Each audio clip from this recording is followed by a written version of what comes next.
comenzamos ya nuestra sección Patrimonio. Está con nosotros, pues bueno, nuestro Cicerón, nuestro intérprete, nuestro guía, Paco Muñoz. Paco, muchísimas gracias por estar de nuevo con nosotros. Buenas tardes. Muchísimas gracias y buenas tardes, Paco. Bueno, no nos vamos de la mezquita, ¿verdad?, porque hay muchas más historias que contar y muchas más curiosidades que seguramente todavía cordobeses y cordobesas desconozcan, ¿no? Sí, hay muchas, pero yo creo que son todas conocidas. En el fondo, todos estamos en el mismo carro. Bueno, pero no todo el mundo se preocupa como te preocupas tú y cómo investigas y bueno, y te internas entre esas columnas, entre esos muros para traernos pues esas curiosidades, como decimos, leyendas que son muy populares, ¿verdad?, pero que tenemos la suerte de poder traer aquí a colación en Córdoba TV. Hoy vamos a hablar concretamente de un episodio que una vez más te relaciona con la infancia, ¿no, Paco? Te retrotrae a aquellos años. Casi todo está relacionado, los recuerdos de uno están basados en ello, ¿no? Pero este episodio es un episodio muy curioso porque con la misma curiosidad que son casi todas las cosas que tenemos en la mezquita, ¿no? Hoy vamos a hablar del buey que reventó. El buey que reventó es una escultura que hay allí en el coro, al lado del altar mayor, en uno de los púlpitos, y que resulta de que siempre la leyenda decía: este buey era el que acarreó todas las columnas y al final, con la última, reventó. Esa era la historia sucintamente, ¿no? Y bueno, de chicos, como jugábamos por allí, jugábamos por el coro, jugábamos por el altar mayor, inclusive, fíjate tú, si éramos pequeños, que se podía pasar por una abertura que hay debajo del púlpito, donde está el buey, hasta salir a las escaleras del altar mayor. Hay una abertura pequeña y el buey pues nos llamaba mucho la atención, con la boca abierta, extenuado, y luego además era una cosa muy curiosa, porque además decíamos que lo que tenía detrás eran las tripas, que en realidad son unas nubes que configuran la escultura, ¿no? Luego ya después, con el paso del tiempo, después de inexorable paso del tiempo, pues empiezas a investigar y a leer cosas y te das cuenta de que aquello que con tanta efusividad contaba y que tanta importancia le dábamos, pues no deja de ser pues un trabajo de un escultor muy famoso que vino a Córdoba en el siglo XVIII, que era Juan Miguel Verdiguer. Se estableció aquí en 1763.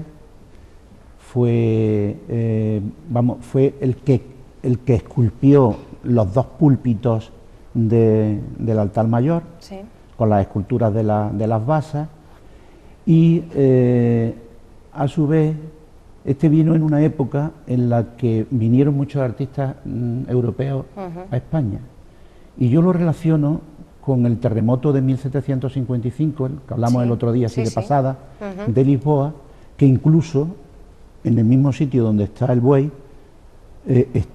había una raja en el lateral del crucero, del techo hasta casi el arco, a consecuencia del terremoto de Lisboa. Pues bien, Verdiguer fue un escultor desconocido, pero muy importante, digo. En realidad, hago un flashback y me voy hacia atrás, y en realidad lo que era el buey y el águila y el ángel y el león eran los símbolos de los evangelistas. En realidad eso es lo que representa, ¿no? En el púlpito, están debajo del púlpito de diferente color los mármoles. Importante que también está el mármol famoso que hablamos del Rodadero de los Lobos, la caliza micrítica esa cordobesa, jaspeada, y luego hay otros de diversos colores, blanco, rosa, y sobre todo la talla extraordinaria del púlpito. Verdiguer no he encontrado datos nada más que en un libro que lo edita la editorial Séneca, Es el único libro que hay escrito sobre Verdiguer, que es de un farmacéutico de Torremolinos, sí, que hizo su tesis doctoral cuando estudió Geografía e Historia. Y este libro está, repito, en esa editorial, en una colección que se llama Arte y Artistas, cuyo director es el que ahora es director del Museo de Bellas Artes, José María Palencia. O sea, fíjate qué curiosidad, no hay nada más que un solo libro y lo editó esta modesta editorial, pero importante porque tienen buenos títulos. Volviendo a Verdiguer. Verdiguer resulta de que hace el triunfo de la Puerta del Puente, que ahora es arco. Hace los púlpitos, construye la escalera del Colegio del Obispo que está en lo que ahora es la biblioteca de Amador de los Ríos. Hay una escalera barroca majestuosa y esa también es de él. Y luego hace un triunfo, el que estaba antes en San Hipólito y que se traslada al Potro. Trabaja también en la Catedral de Jaén, trabaja en la Catedral de Granada, en Lucena hace también otro Cristo y monta taller y luego su hijo continúa con el taller. Este hombre fallece siendo director de la Academia de Marsella y fallece en 1896, o 1796, perdón, 1796. Su hijo Luis continúa con el estudio. Y bueno, pues en realidad la leyenda se desmonta por sí sola. El buey no pudo transportar todas las columnas, porque lo curioso es que en la última, además, el animalito es cuando revienta ya de sufrimiento de tanto trabajo, ¿no? Y la única realidad es que, bueno, son los símbolos de los evangelistas. A nosotros nos daba miedo meterle la mano en la boca al buey, que la tiene abierta, mucho más a la del león. El león respeta, ¿no? Da más respeto, pero me llama la atención porque es que yo me acuerdo cuando pequeño que a mí también me daba miedo un león que había en el edificio que tenía correos, que estaba frente del cine Góngora. Era un gran león con una boca abierta que era el buzón. Entonces yo me acuerdo cuando chico me llevaba mi padre y me decía: mi padre, echa la carta tú. Y yo decía: echar la carta, meter la mano al león por la boca, un león enorme, negro, una boca grandísima. Y bueno, en realidad ese es el tema. Si quieres, te puedo leer un texto de la referencia que se hace. Es un texto que cuesta mucho trabajo leerlo, no sé si lo verá la cámara. Es un texto que cuesta mucho trabajo leerlo, está escrito con una letra una letra. Vamos a ver, ¿podemos ver la portada, Paco, otra vez? Sí, la portada sí. Mira. Que se verá seguramente mejor. ¿Se ve? Sí. Bien, correcto. Este texto es un texto escrito que dice: relación sucinta del terremoto acaecido en la ciudad de Córdoba y lugares circunvecinos el día 1 de noviembre de 1755. Pero como el texto es dificilísimo de leer, yo lo tengo aquí traducido en una letra mucho más factible. Dice: muy bien. El día 1 de noviembre, a las 9:50 de la mañana, se dejó sentir un formidable temblor de tierra, cuya duración fue de 9 minutos, y tal violento que parecía arruinar todos los edificios. Según el terrible estruendo que se oía, originado de un precipitado, continuo estremecimiento, cesó por medio cuarto de hora, pero repitió con la misma fuerza, más con menos duración, fue esta solo de 1 minuto. La conmoción de la gente al suceso tan extraño fue tal que, desamparando las iglesias, casas, se salían por las plazas, calles y campos implorando el favor del cielo. Resonaban por todas partes voces, clamores y alaridos. Dejaban los sacerdotes los altares y, cargados de las sagradas vestiduras, corrían a buscar refugio. Todos, desatinados y confusos, pedían misericordia y perdón de sus pecados. Los estragos y ruinas que ha causado en los edificios son muy enormes. En la iglesia catedral, además, son muy deplorables, además de varias casas que se han abierto en todo aquel hermoso edificio. Quiero decir que es que estoy leyendo traducido, pero pero lo que no veo son la S, en esta escritura la S es una F, y entonces claro, tengo que hacer una lectura, exactamente, claro. Porque fíjate, de arruinarse y es arruinarse.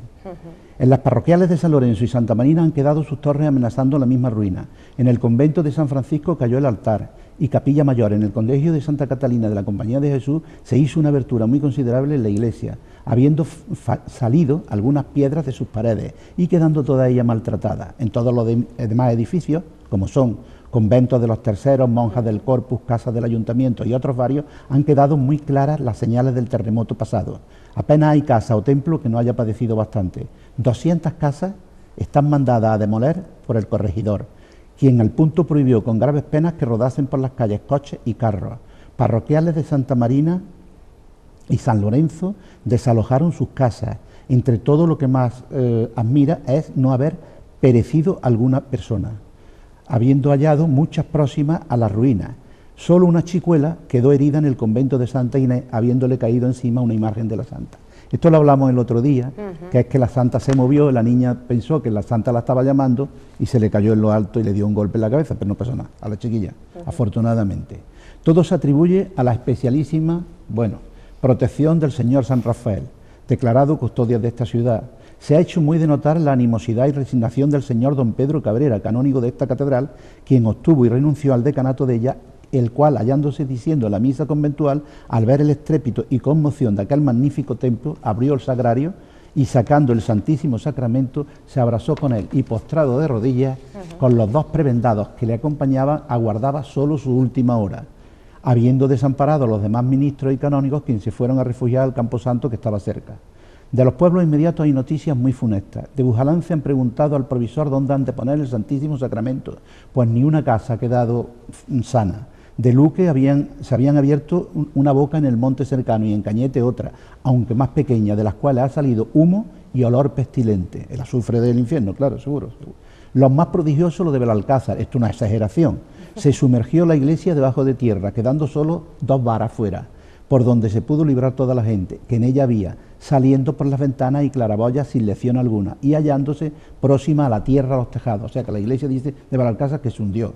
Luego después, don Teodomiro Ramírez Arellano, en el paseo de San Andrés, habla del terremoto de 1755 y dice que hay cosas aquí, una exageración.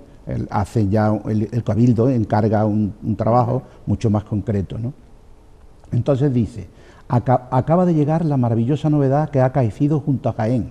En el lugar de la guardia, esto es muy curioso, sentir en este pueblo los religiosos dominicanos el terremoto, acudieron a la iglesia a descubrir a la Virgen del Rosario. Tiró el sacristán varias veces del velo, pero en vano acercóse el prior, y alzando con la mano un poco el velo, halló a la Virgen cubierta con el manto del Santísimo Rostro. Acercóse a la imagen, dice otra palabra, y reconoció que estaba llorando muy afligida. Alborotándose todos, vino el vicario, el corregidor y los escribanos, todos fueron testigos, y así lo han jurado, habiendo avisado al obispo de Jaén, quien está examinando por muy menudo el caso. Se recogieron en un vaso algunas de las lágrimas que virtió la misma imagen. Bueno, esto ya es el colmo, pero en fin. Sí. El fruto que de esta tan clara amenaza del cielo se ha sacado es indecible.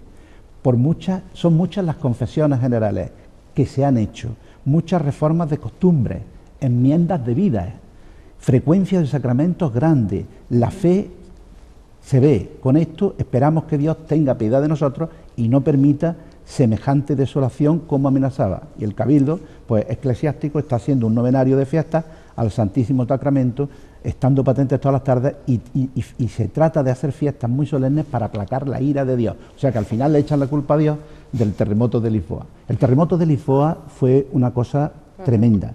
Yo escribí hace tiempo, recopilé datos y fue verdaderamente horroroso. Lisboa ardió entera y luego después la inundó el propio mar. Cuando el mar se retiró, se veía hasta el fondo del Tajo, el suelo, el fondo del río, del estuario, y luego cuando volvió, como una especie de tsunami, porque el epicentro estaba prácticamente unos kilómetros en el Atlántico cerca de Lisboa, pues afortunadamente cuando volvió ese tsunami apagó el gran fuego que había ocurrido. Luego después Lisboa la reconstruye el Marqués de Pombal, y se da el caso que el monarca portugués no volvió a vivir en un palacio, vivió en una tienda de campaña. Fue horroroso, fue muy importante, y en España se exageraron las cosas en muchos sitios, es verdad, pero Isla Cristina surge del propio movimiento de tierra. En Cádiz el tsunami fue muy importante, e incluso hasta las Islas Británicas llegaron los restos digamos, del movimiento marino que ocurrió. Pero en fin, al hilo de una raja que hizo el terremoto de Lisboa de 1755, en el crucero, en la parte norte del crucero del Coro, y el animalito, el buey, que reventó con las columnas, pues hemos podido pegarle un repaso sucinto, como dicen ellos, a esta historia del buey y las columnas, y lo que accesorio viene con ello, que es el terremoto de Lisboa. Y sobre todo, y un gran escultor desconocido, que era Juan Miguel o Jean-Michel Verdiguer. Efectivamente, y además, como bien comentabas, no es ni mucho menos la única obra que tenemos en la ciudad, algunos de los rincones más representativos, ¿no? Como bien hemos comentado antes, hablamos de ese bello buey blanco, cuya rocosidad, según nos cuenta la leyenda, ¿verdad?, fue de alguna forma su pena de muerte, ¿no? Soportar tanto peso que reventó, que llegó a reventar por trasladar todos esos materiales, un caído, podríamos decir, un mártir de la construcción claro, de la mezquita. El primero, bueno, el otro estaba donde lo vimos, en el rincón, en el cautivo, pero bueno, efectivamente, fue otro mártir, ¿no? Del reino, que nos queda otro. Del reino animal, efectivamente. Sí, es verdad, todavía nos queda. Queda otro que también dicen que murió transportando columnas.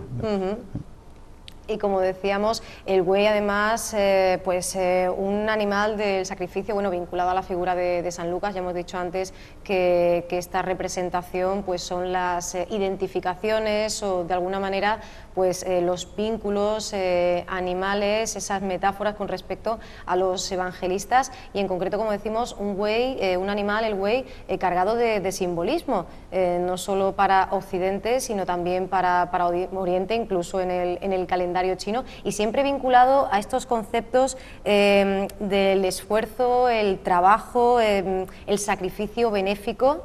Es un animal que, no sabemos por qué, siempre se ha relacionado con este ámbito, con esta órbita del trabajo abnegado y excesivo y el pensamiento, digamos, solidario. Habrá que pensar que en realidad el buey era el elemento esencial de la agricultura. Por tanto, la relación con el trabajo, aparte de que es un animal poderoso. En este caso decimos buey, pero puede ser un toro. Sí, claro. En realidad puede ser un toro. Yo me acuerdo que hasta daba reparo coger al toro los cuernos y esos cuernos fríos, pero sobre todo meter la mano en la boca. Es cierto, es un animal poderoso y es un animal que siempre representa la fuerza. En este caso, el pariente suyo, que es el buey, el trabajo, evidentemente. Y por esa, además, también, como bien dices, con esa relación directa, con ese trabajo en el ámbito de la agricultura, un trabajo, como decimos, que requiere, por un lado, de esa rocosidad, de esa fuerza, de esa fortaleza, pero también, por otro, de ese carácter, digamos, dócil, ¿no? De trabajo para el hombre. Sí, es verdad. Entonces, por esa razón también, el buey siempre se ha relacionado incluso con el dominio de los bajos instintos, de las pasiones, del lado más irascible del hombre. Eso no lo entiendo. Sí, que se relaciona también mucho con esa, incluso se refiere simbólicamente a la meditación, al estudio, al dominio por parte del hombre de sus propios demonios, podríamos decir, o de sus propios abismos. Ahora sí, pero que en realidad es un animal noble. Por eso. Un animal noble de por sí, ¿no? Una cara amable, ¿no? Incluso del ser humano, ¿no? En fin, además, según cuentan, ya como curiosidad, podemos decir que a Tomás de Aquino sus compañeros de clase le llamaban el buey mudo, mudo, porque estaba siempre, pues eso, muy calladito, muy en su sitio, y era una persona muy tenaz y muy constante, ¿no? Es curioso que un animal pues tenga tantísimas virtudes, o por lo menos pues le adorne de tantas virtudes referidas al propio ser humano, ¿no? Al propio individuo. Es muy curioso. Culturalmente. Sí, es verdad.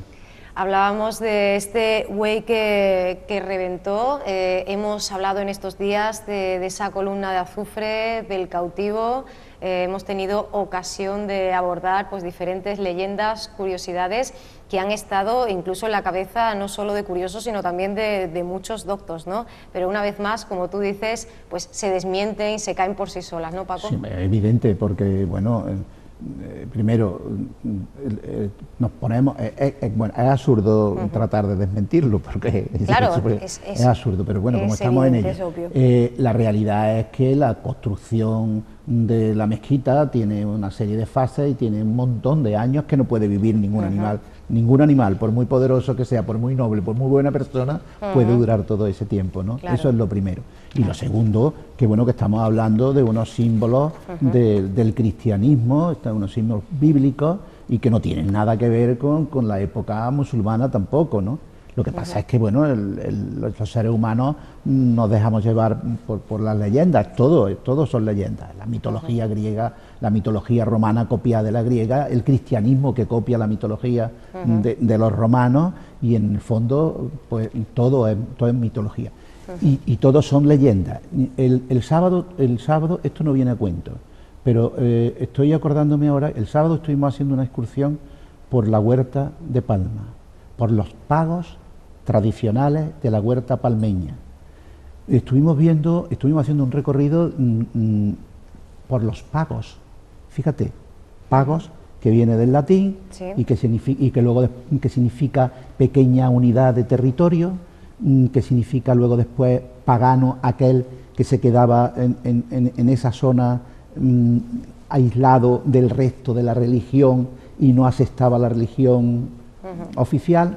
Bien, muchas curiosidades y sobre todo muchas leyendas, pero lo importante es que esta nomenclatura sigue en la actualidad, o sea que todos los días se aprende, y el sitio, te digo, esencial, ideal, precioso, y hablaban de una naranja en exclusiva que se llama cadenera, no es del tiempo de los romanos.